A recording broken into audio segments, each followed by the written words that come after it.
Hey everyone, and welcome back to Masterchef Junior, the important articles. I'm Jimmy from Season 3 of Masterchef Junior. When we last left off, we were reading Pappardelle Don't Preach by Daniel McEachern from Previously.tv. So, if you don't mind, let's get right back into it. Here we go. Winner, winner, winner, mango, dinner, dinner, dinner. So we come back after the commercial break, and Kayla's getting herself patched up and goes right back to cooking. And the judging starts. Jenna brings up a coconut rice pudding with a mango tart compote, and Gordon's excited because he grew up on rice pudding and other terrible British foods, and he loves it.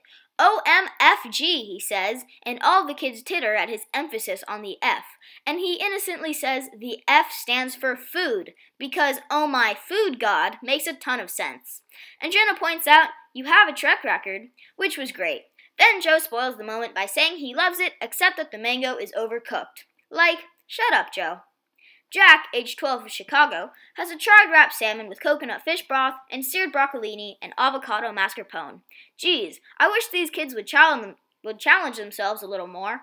Graham praises Jack's technique and says that the flavors are great, but that it needs a little bit more salt. Kayla, who managed to not die, has made a mango turnover with coconut creme anglaise and mango coulis. I don't even know what that is, whispers Jack.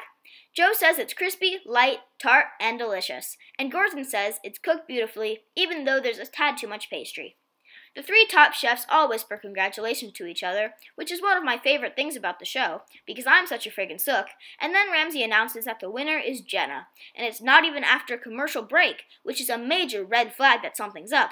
And then he begins to announce another winner, and the flaming MasterChef logo comes flying out at us, but not before we can all see that Gordon's mouth is forming a name that starts with J, so that would be Jack. Sure enough, after the commercial break, Ramsay says, Jack, but says Kayla is also a winner, so the judges cop out and declare a tie. But they contritedly pretend like this is some sort of historical event, the first time it was too close to call, and thankfully the kids are too young to recognize this as an eye-roll-inducing nonsense and seem genuinely thrilled. Days of Future Pasta. The three winners, who don't have to compete and get to eat ice cream sundaes in the balcony instead, choose from Joe's favorite pasta for the other contestants to cook. They go with Pappardelle over ravioli and lasagna. I hope they get a brain freeze, says Andrew, who also tells us he's crapping bricks because he's never made fresh pasta. AJ, who likes telling us that she's the best cook in her family, tells us that her dish will be the best because she's Italian and has made it before. A girl named Ryan Kate is pulling the pasta really thin because it oxidizes or neutralizes the glutens or some such. I blacked out when I heard gluten. And let's give everyone the benefit of the doubt and assume she and or her mom actually have gluten sensitivity instead of just thinking they do. Nah, let's not. A kid named Parker burns his sausage, and then he starts losing his over it. And the winners watching from the balcony are concerned that he's not going to make it.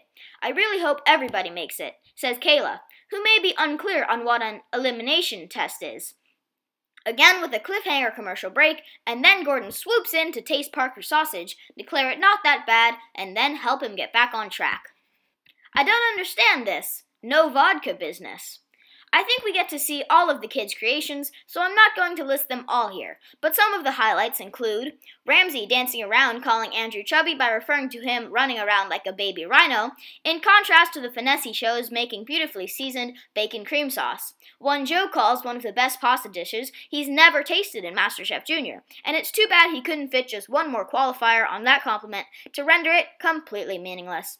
AJ tells us she was 6 years old when she became a better chef than her parents, so I've got this, and then is a little surprised to find her Mexican oregano tomato sauce met with indifference from the judges. Sometimes too much fusion causes confusion, says Joe, who I imagine thought that up a while ago and couldn't wait to use it. There's so much time spent showing us the entrees that we actually have to sit through a commercial break before we can find out that Ramsay finds Jimmy's vodka no vodka sausage sauce absolutely.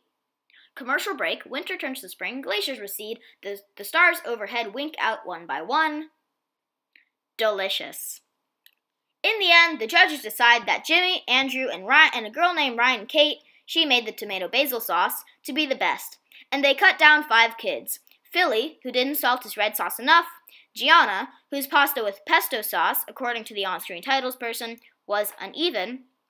Quincy, we lose a Quincy in the first week? Unthinkable.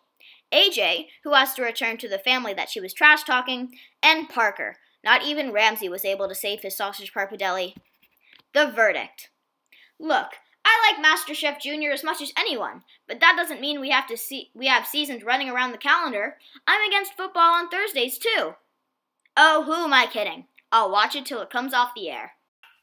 Well, I hope you enjoyed Pappardelle Don't Preach by Daniel McEachern.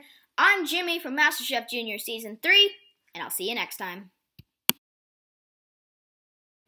The views and opinions expressed in this video are solely those of the original authors and other contributors. These views and opinions do not necessarily represent those of Jimmy Warshawski and or any and all contributors to this video.